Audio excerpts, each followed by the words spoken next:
Friends, இன்னைக்கு நம்ம பார்க்க போகிறது பிக் பாஸ் தமிழ் சீசன் 4ஓட 17ஆம் தேதி ரிலீஸ் ஆன எபிசோட் பற்றி தான் பார்க்க போகிறோம். வாங்க இப்போ வீடியோக்குள்ளே போகலாம். ஸோ இன்னைக்கு பிக் பாஸ் எபிசோடில் என்ன நடந்ததுன்னு பார்த்தீங்கன்னா, மணிக்குண்டு டாஸ்க். ஆமாம், இந்த மணிக்குண்டு டாஸ்கில் கொஞ்சம் ஸ்ட்ரெனுவஸான டாஸ்க் மாதிரி தாங்க தெரிஞ்சுது. பிக் பாஸ் ஒரு பெரிய ஸ்கெட்யூல் மாதிரி போட்டு எந்தெந்த மணிக்கு என்னென்ன வேலையை செய்யணும்னு சொல்லிட்டு பண்ணியிருந்தாங்க. ஆனால் இதில் ஒரு விஷயம் நீங்கள் பார்த்தீங்கன்னா, யாருமே பர்ஃபெக்டாக இருக்கிறதுக்கு சான்ஸ் இல்லைந்தாங்க நான் நினைக்கிறேன். ஏன்னா உள்ளுக்குள்ள அவங்களுக்கு டைம் தெரியாதது உண்மை அப்படின்னு இருந்ததுன்னா, அப்போ அவங்க எல்லாருமே ஒரு யூகத்தின் அடிப்படையில் தான் இந்த டாஸ்கோட டைமை ஸ்டார்ட் பண்ணியிருப்பாங்க. அப்படி ஸ்டார்ட் பண்ணியிருக்கும் போது அது உண்மையான டைமோட மேட்ச் ஆகுதுன்னா அது உண்மையிலே பெரிய விஷயந்தாங்க. அந்த மாதிரி இன்னைக்கு அந்த மணிக்குண்டு டாஸ்கில் நிஷா, சனம், அனிதா ஒரு டீம், அதுக்கப்புறம் ஒவ்வொருத்தரையும் தனித்தனி 3 மெம்பர் டீமாக 5 டீமு க்ரியேட் பண்ணியிருந்தாங்க. அந்த டீமை ஒவ்வொருத்தரும் டைம் பார்த்து குக்கு குக்குன்னு அனிதா சொன்னது ரொம்ப க்யூட்டாக இருந்தது இல்லைங்க. சனம் சொன்னது கூட க்யூட்டாக தான் இருந்தது. அந்த மாதிரி இன்னைக்கு இந்த மணிக்குண்டு டாஸ்கில் குறைஞ்ச நேரத்தில் கரெக்டாக மேட்ச் பண்ணதுன்னு பார்த்தீங்கன்னா ஆரியோட டீம் தாங்க. பரவாயில்லைங்க, ஆரி உண்மையிலே டாஸ்க்கை பொறுத்த வரைக்கும் கொஞ்சம் ஸ்மார்ட்டாக தான் ப்ளே பண்ணுறாரு. அதே மாதிரி நீங்கள் பார்த்தீங்கன்னா, கரெக்டு, நான் எதை பற்றி சொல்ல போகிறேன்னு நீங்கள் கெஸ் பண்ணியிருக்கீங்களா? அதாங்க, பாலாஜி நம்ம சுச்சியை தூக்கிட்டு கூட்டிகிட்டு வந்தார். அதை பற்றி தானே நான் என்ன பேச சொல்கிறீங்க? நானும் கவனிச்சேங்க. அதுக்கப்புறம் பார்த்தீங்களா, நம்ம அனிதா எம்ஆர் ராதா மாதிரியே செம்மையாக ஆக்ட் பண்ணாங்கல்ல. சும்மா சொல்லக்கூடாதுங்க, அனிதா ரொம்ப டேலண்டட் தான். ஆனால் என்ன கொஞ்சம் வளவளன்னு பேசுகிறாங்க. இதில் அவங்க இன்னைக்கு நிஷாவை சொன்னாங்க பார்த்தீங்களா? ஆனால் என்னதான் சொல்லுங்கங்க, அனிதாவுக்கு கொஞ்சம் டேலண்ட் இருக்க தான் செய்யுது.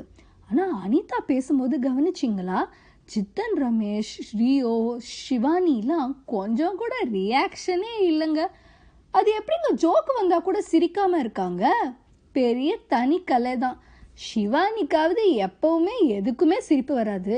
நேத்தி கவனிச்சிங்களா, ஷிவானி வெங்காயம் கட் பண்ணும்போது கூட அவங்களுக்கு கண்ணிலேருந்து தண்ணியே வரலங்க. உண்மையிலே பெரிய டேலண்ட்டுங்க ஷிவானி. அது மட்டும் இல்லாமல் இன்னைக்கு இன்னொரு விஷயம் கவனிச்சிங்களா, பாலாஜியும் சனமும் நல்லா பேசி சிரிச்சுக்கிட்டாங்க. ஒருவேளை பிக் பாஸே வந்து 2 பேருக்கும் ஏதாவது சமாதானம் பேசியிருப்பாரோ? அது நமக்கு தெரியல. ஆனால் நேத்தியோட அன்சீனில் பார்த்தீங்கன்னா, பாலாஜி தான் ரொம்ப இந்த வாரம் அமைதியாக இருக்க போகிறதா அவரே சொல்லியிருக்காரு. என்ன பண்ண போகிறாருன்னு தெரில.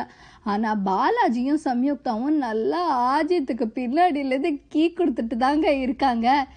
நேத்தி கவனித்து பார்த்தீங்கன்னா, அவ்வளோ பெரிய டிஸ்கஷன் அன்சீனில் நடந்தது ஆஜித்து கூட. ஆனால் ஆஜித்துக்கு தாங்கிட்ட தான் பேசுகிறாங்கன்னு தெரியவே இல்லை. அவங்க எல்லாத்தையும் கேட்டுட்டு அந்த சைடு போயிட்டாங்க. ஒரே காமெடி. இதில் என்னன்னா முக்கியமான விஷயம், நேத்தியோட அன்சீனில் அர்ச்சனா, நிஷா, ரியோ, சோம்சேகர், ஜித்தன் ரமேஷ், கேப்ரியல்லான்னு உட்காந்து ரொம்ப நேரம் பேசிகிட்டு இருந்தாங்கங்க. அதில் ரொம்பவே கிளியராக தெரிஞ்சது அர்ச்சனா தான் பெரிய டாமினேட்டிங் கேரக்டர்னு சொல்லி. இன்னைக்கு கூட நீங்கள் கவனித்து பார்த்தீங்கன்னா, அர்ச்சனா கொஞ்சம் டாமினேட்டிங்காக தாங்க இருந்தாங்க. அவங்க தான் கிச்சனில் ஃபுல் பவரோடு இருக்கணும்னு நினைக்கிறாங்கன்றது ரொம்ப நல்லாவே தெரிஞ்சுது. ஆனால் வர போகிற வாரங்களில் தான் இன்னும் டாஸ்க்கு எப்படிலாம் கடுமையாக போகுது, இவங்களுக்குள்ளேயே ஏதாவது சண்டை வந்து புட்டுக்குமா அப்படின்றதெல்லாம் நம்ம காத்திருந்து தாங்க பார்க்கணும். மற்றபடி இன்னைக்கு மிச்சப்படி டாஸ்க்கு ரொம்ப இன்ட்ரெஸ்டிங்காக இருந்ததுன்னா சொல்ல முடியாது. ஆனால் வரப்போகிற நாட்களில் எப்படி மாற்ற போகிறாங்கன்றதை நம்ம இனிமேல் தான் வெயிட் பண்ணி பார்க்கணும். அது மட்டும் இல்லாமல் நாளைக்கு இல்லாட்டா நாளான்னைக்கு இல்லாட்டா இந்த வார கடைசியில் ஆசியும் பிக் பாஸ்குள்ளே நுழையிறதுக்கு நிறையாவே சான்சஸ் இருக்குது. அவர் வந்ததுக்கு அப்புறமும் பாலாஜி ஷிவானி கிட்ட எனக்கு உன் மேலெல்லாம் லவ் வரல அப்படின்னு சொல்ல தான் போகிறாரா, இல்லை பாலாஜிக்கு ஷிவானி மேலே இருக்கிற ஃபீலிங்ஸ் மாறுமா? இல்லை ஒருவேளை பாலாஜி இதுவே நல்ல கண்டென்ட்டாக இருக்குது, இதை வச்சு நம்ம கொஞ்ச நாள் ஓட்டலாம்னு நினைக்க போகிறாரா? இதெல்லாம் நம்ம நாளைக்கு எபிசோடில் பார்த்தா தான் தெரியும். பட் ஃப்ரெண்ட்ஸ், தயவு செய்து சப்ஸ்கிரைப் பண்ணுங்கள், லைக் பண்ணுங்கள், ஷேர் பண்ணுங்கள். இன்னும் உங்களுக்கு இதே மாதிரி பல சுவாரஸ்யமான செய்திகளோட நான் உங்களை சந்திக்கிறேன். அது வரைக்கும் பாய்.